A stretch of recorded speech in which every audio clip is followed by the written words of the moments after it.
Hello, everybody. Diane Sare here. I just thought I should give a brief update on my thoughts about the extraordinary speech delivered yesterday by Robert F. Kennedy Jr., announcing his decision to suspend his campaign for the presidency, although he will remain on the ballot in states where he will not be a spoiler to build the momentum to create an independent party movement distinct from the party apparatus, and why he wants to make sure that Kamala Harris is not thrown the election because he's on the ballot. So he will be removing his name from swing states where a vote for him could possibly tip the balance in favor of the Democratic Party. Now, for those of you who don't understand why he is doing this or think that this is crazy or destructive, obviously you don't realize the danger to humanity posed right now by the apparatus known as the Democratic Party, which has made itself really an extension of NATO, an extension of the what you could call the deep state, what Lyndon LaRouche would have called the British Empire. And I will tell you, if you think that's an exaggeration, you can think of the connection between Barack Obama and Tony Blair, and the fact that Barack Obama has a major hand in the Harris campaign, including Obama's former Attorney General, Eric Holder, being involved in selecting Kamala Harris's vice presidential candidate. So what did Kennedy say? And I would urge people, please, to listen to his speech in its entirety. He said that when he began the campaign 16 months ago, he wanted to run as a Democrat. His slain uncle and father were Democrats, and he thought of the party as Kennedy, FDR, and so set out in good faith to run for the Democratic Party nomination. But that was short-lived because it turned out that the DNC had no intention of counting his vote, that even if he won delegates, that they would be given to Biden, thereby disenfranchising voters. So at a certain point, and I'm giving this short shrift, please read the transcript, listen to the speech, he decided to then run as an independent. And everyone said, well, that'll never work. You can't do that. The signature requirements are massive. I know that personally, being the first and only candidate to attain statewide ballot status in the 2022 election when I was running against Chuck Schumer, where they tripled the signature requirement for independent campaigns to 45,000 signatures in a mere 6 weeks. And this time, again, the Libertarian Party, the Green Party failed.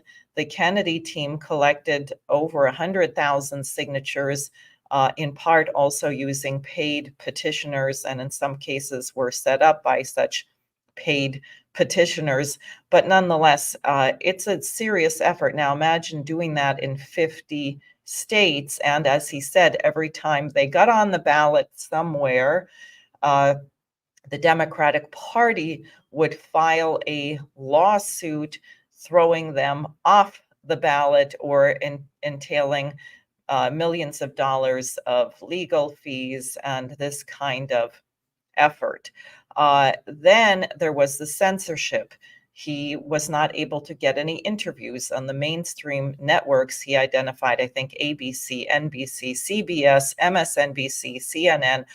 Only 2 live interviews were recorded with him, but they had no shortage of smear campaign articles and crazy coverage to try and discredit him or make him look crazy. So you had that. And he said, therefore, I would be misrepresenting my chances if I told you that I had a chance to win this election. It is not a fair election. There are no debates. Look what and he didn't say this, I'm saying this. Look what the Democratic Party just did. They gave us a candidate who has participated in no debates, who's been hiding in the basement, refusing to do any interviews, and for whom nobody voted. Kamala Harris was not on the Democratic primary ballot. You would think under these conditions where Biden stepped down, that the party would at least hold an open convention and be interested in hearing from its delegates, including, dear to my heart, the uncommitted delegates who are angry about the genocide going on in Gaza. They want a voice, they want a candidate, but the Democratic Party would not even hear from them. And as far as the uncommitted delegates are concerned, they were given a room to have some very powerful speakers, but then their voice at the convention was silenced. They were going to have a speaker, and that was yanked away at the last minute. And then finally, on this wiretapping, I just want to share, or not wiretapping, but the censorship, the unbelievable censorship being run by this Biden administration. And I would ask people to consider what Kamala Harris is saying and Biden about the Trump administration and Donald Trump, and that's going to be the end of democracy. The end of democracy is in the Democratic Party. This I found extremely significant and striking. So let's see here. There we go. This is from Kennedy. The Democratic Party's censorship of social media was an even more naked exercise of executive power. This week, a federal judge, Terry Doughty, upheld my injunction against President Biden, calling the White House censorship project, quote, the most egregious violation of the First Amendment in the history of the United States of America. Doughty's previous 155-page decision details how 37 hours after he took the oath of office, swearing to uphold the Constitution, President Biden's White House opened up a portal and invited the CIA, FBI, CISA, DHS, IRS, and other agencies to censor me and other political dissidents. Even today, users who try to post my campaign videos to Facebook or YouTube get messages that, quote, this content violates community standards, unquote. 2 days after Judge Doughty rendered his decision this week, Facebook was attaching warning labels to an online petition calling on ABC to include me in the upcoming debate. Obviously, calling for Kennedy to be included in the debate is violating somebody's standards. Maybe it would hurt somebody's feelings. Maybe it would hurt Kamala Harris's feelings. And he went on to say that when his father and uncle ran for president, they loved debates. They thrived on debates. They wanted to be able to argue their case. That is no longer allowed. Now, then what he got to, and this is extremely important, I will say, if anything, he somewhat understated the danger, but was the Ukraine-Russia conflict. I have to tell you that we are closer to a thermonuclear war of annihilation than we have ever been at any time in history. And that danger does not come from Russia. That danger comes from the NATO nations, primarily the axis of evil, which is the British MI6 and the American rogue intelligence agencies. The invasion of Kursk, which was directed by NATO forces using American weapons, in some cases perhaps even launched by Americans, which wanted to capture nuclear power plants, which, by the way, were being attacked with drones as recently as last night, changes the war. Already Russia has stated that they are no longer in a special military operation, but they are at war, because what is clear is that there is an attack. As President Biden said, his mission was to destroy Russia. was regime change against Putin. Uh, that is considered an existential threat. Unlike the United States, Russia has a clear doctrine of when they will use nuclear weapons, and that is if there is an existential threat to Russia. That is what we are doing. Now, otherwise, Russia is winning the war. We have enormous idiotic propaganda. Just go look at a map and look at the size of Russia and the size of Ukraine. Think about the nuclear warheads that Russia has. Think about what Ukraine has. Think about Russia's ability to produce. They are producing more shells than the entire rest of NATO combined. We are a post-industrial junk heap. Perhaps we should have thought of that before we began this war. We are producing F-35 fighter jets that fall out of the sky. Look at Boeing. Look at our astronauts who are stranded at the International Space Station because of the Starliner produced by Boeing. It couldn't even dock properly. 5 of the rockets failed and had to be overridden from the ground. And we're going to pick a war with major nuclear superpowers? It's insane. And by the way, Kamala Harris, who has the ultimate final say as vice president over what happens with our NASA astronauts, should put aside her desire to have a war with Russia and ask Russia to send a Soyuz rocket to get our astronauts out of there. They should not have to spend another 6 months in there. There are all kinds of uh, physical and psychological dangers to putting human beings in that kind of circumstance. And that's not being considered. It's more important to save the stockholders at Boeing than it is to get our astronauts off. But I digress slightly. We have a crew in Washington who are jeopardizing the entire human race with their policy of aggression toward Russia. And that has to be stopped. And Kennedy said in his speech that Donald Trump has said that he would be willing to talk with Putin to end this peacefully, to end with a negotiated settlement, and that he would do that within 24 hours. And Kennedy said that alone is reason to withdraw and support Donald Trump's election. And then his third point was on the medical crisis, the health of the American people. It is absolutely the case that the United States spends more money on medical care per capita than any other country on the planet, with a worse outcome. And Kennedy stressed the very high death rate here from during COVID relative to other nations, and that apparently he said, and I have not verified this independently, but he said that Americans who died of COVID had on average 3.8 comorbidities, that other illnesses, other problems. So he said that he had promised his supporters that he would not be a spoiler, that he was in this race to win. If it was clear that he could not win, that he would not continue. And that's what he did. And I have to say that that demonstrates his commitment to the things that he said he is committed to, which is getting off of this threat of thermonuclear war, stopping the war between Russia and Ukraine, and doing something about the health of children, and also his commitment to freedom of speech, free and fair elections.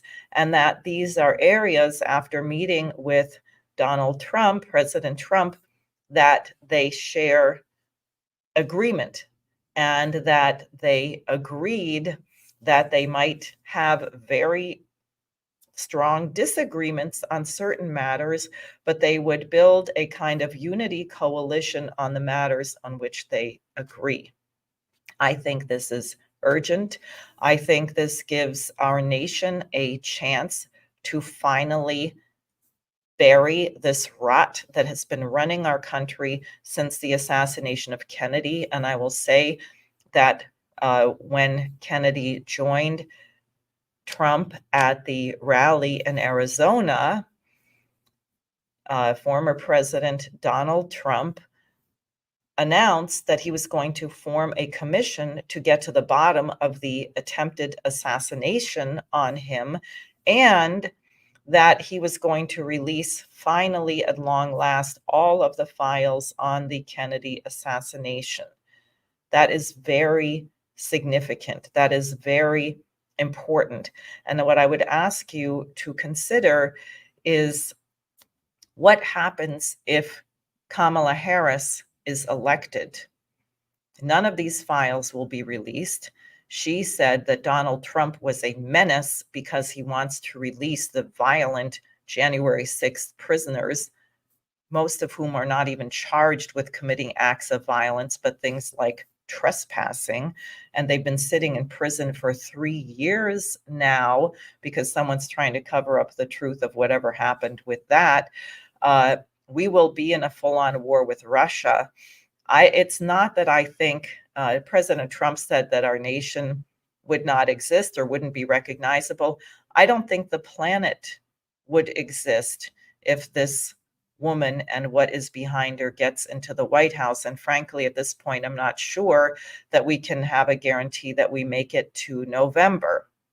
So if you are, as I am, concerned to stop the illegal criminal wars, if you're concerned to stop the Israeli aggression in Gaza, although we have presidential candidates in Trump and Kennedy who have both capitulated or agree with perhaps the Zionist logic. The only prayer we have of defeating that is to defeat the rogue intelligence agencies that have taken over our nation.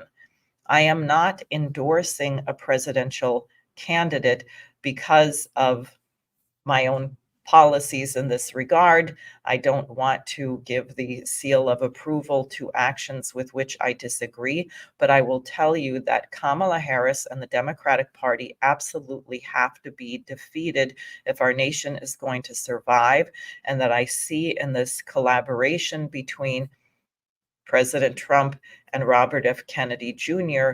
a ray of hope that our nation can once again liberate itself from this British imperial mindset.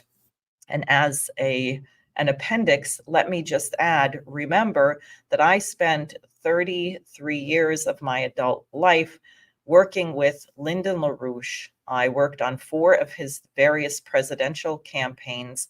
I met him shortly after 400 FBI agents and U.S. Marshals had surrounded his home with the intent to assassinate him after they ran a fraudulent, crazy legal case in Massachusetts, where he was first indicted by none other than Robert Mueller, where he and a dozen associates were then railroaded into prison in a court known as the Rocket Docket in Alexandria.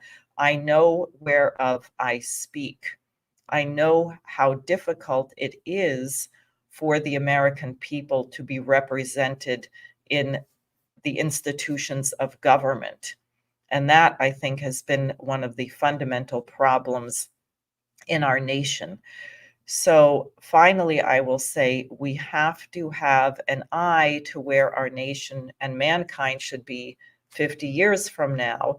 And that means the United States returning to its actual identity as an anti-colonial revolutionary power.